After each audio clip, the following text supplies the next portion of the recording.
Hozirgi kunda xonadonga santexnika ishlarini o'rnatish, ya'ni отопление qilish necha pulga tushayotganini bugungi video roligimizda xudo xolasa batafsil gaplashamiz. Bu uyimiz jami bo'lib 150 kvadrat joyga xudo xolasa 6 ta tochka o'rnagan, ya'ni 6 ta radiator Vayland katyolimizda o'rnatib berishgan.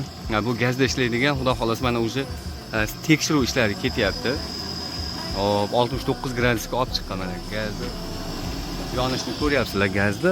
Xudo xolasa necha puldan tushayotgani, ustaning ishlari va umumiy rasxodlarini hozir hammasini birgalikda ko'rib chiqamiz. Bugungi sana 18-iyunnisi 2026-yil. Mana birinchi tochkamiz. Xudo xolasa akaxon umuman erimaydigan tipidan hozir mana qilgan ishlarini bir qo'ldan ko'rsatib chiqamiz. Podvalda qaranglar, montajda darvozaxonani ham tagidan teshib o'tib turib, mana shunaqa qilib tortib chiroylab montaj qilib berishgan ekan. Xudo xolasa ishlari juda ajoyib, juda zo'r. Bitta tochkasini 350 ming so'mdan o'rnatib berishyapti ekan. Endi nariga mehmonxonadagi joylarimizni ko'rsatadigan bo'lsak,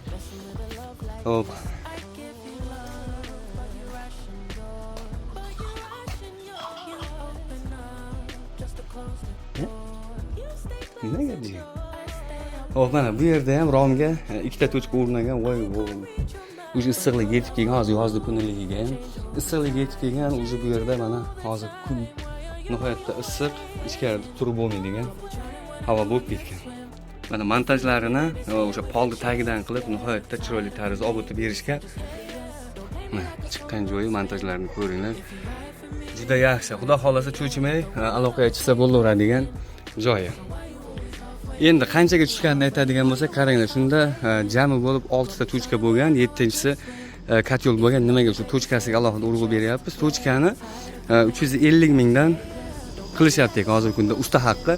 Endi bu yerga o'sha katyoliyu mana ketgan materiallarni rasxodi bilan hisoblaydigan bo'lsak, o'shanda jami xarajatlarni aytadigan bo'lsak, mana montajni qaranglar, yerda tagidan olib ketishgan. Bu o'sha issiqlikni yo'qotmaslik maqsad, tushunasizlar? Masalan, ancha foyda beradi teplo bateriyasidan. Mana shu usta aka, xudo xolasa aloqaga chiqaverasizlar. Ismlari Bobirjon, ishlari nihoyatda chiroyli, sifatli. Shunda jami bo'lib ketgan rasxodni aytadigan bo'lsak, usta haqqi yu materiallar hammasi bo'lib 25 million atrofida pul ketib qolibdi. Mana shunaqa. Usta aka, xudo xolasa qayerlargacha xizmat qilamiz? Farqi yo'q. O'zbekiston, Namangan, Vodiy, Jamashuy hamma joyga xizmat qilaveramiz, xudo xolasa. Bo'ldi, Jamashuy atrofi. Imkon qadar oxir vodiy ekanda. Vodiygacha xudo xolasa xizmat qilishaverar ekan. Pastda mana ekranda raqamlarini qoldiramiz. Aloqaga chiqib ko'ringlar, xudo xolasa mana shunday chiroyli ishlar bitirib berishadi. Qishda g'amini yozda degan joyi bor. Shunaqa. Sog' bo'linglar, xudo xolasa kanalda mehmonlar obuna bo'lib kuzatib tursalaring, mana shunaqa eng foydali videolar qilib borishga harakat qilamiz.